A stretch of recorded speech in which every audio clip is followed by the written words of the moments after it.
मुख्यमंत्री एकनाथ शिंदे संध्याकाळी मुंबईच्या दिशेने रवाना झाले। साताऱ्याहून हेलिकॉप्टरने ते मुंबईला निघाले। मुंबईत येऊन ते मनोज जरांगेंशी व्हिडिओ कॉन्फरन्सिंगद्वारे चर्चा करण्याची शक्यता आहे।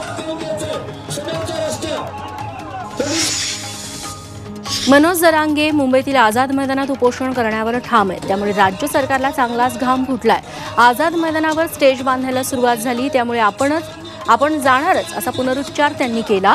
तसंच कुणाचेही हाल होऊ नये त्यासाठी तोडगा काढा अशी मागणी जरांगेंनी मुख्यमंत्री आणि उपमुख्यमंत्र्यांकडे केली आहे। कमिशनर साहेब त्यांनी दिले मला आताच। मनोज जरांगेंना मुंबई पोलिसांनी हायकोर्टाच्या आदेशावर आधारित नोटीस पाठवली आहे। नवी मुंबईतील खारघरमधल्या मैदानावर आंदोलन करायची सूचना या नोटीसीतून देण्यात आली आहे। आझाद मैदान आणि शिवाजी पार्कवर आंदोलनासाठी परवानगी नसल्याचा यात उल्लेख आहे।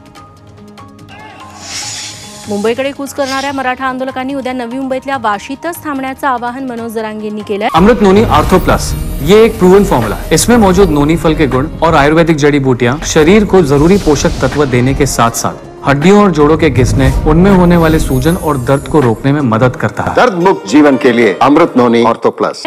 तसंच वाहतुकीचा खोळंब होणार नाही याची काळजी घेण्याच्या सूचनाही त्यांनी आंदोलकांना दिल्या।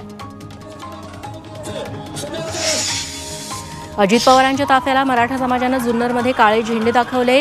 जरांगेंना पाठिंबा म्हणून दौरा रद्द करायची मागणी अजित पवारांनी मान्य न केल्यानं आंदोलक आक्रमक झाले। अहमदनगर कल्याण महामार्गावरील आळेफाटा परिसरात हे आंदोलन झालं। तसंच अजित पवारांनी मराठा समाजाला उद्देशून केलेला वक्तव्याचा यावेळी निषेध करण्यात आला।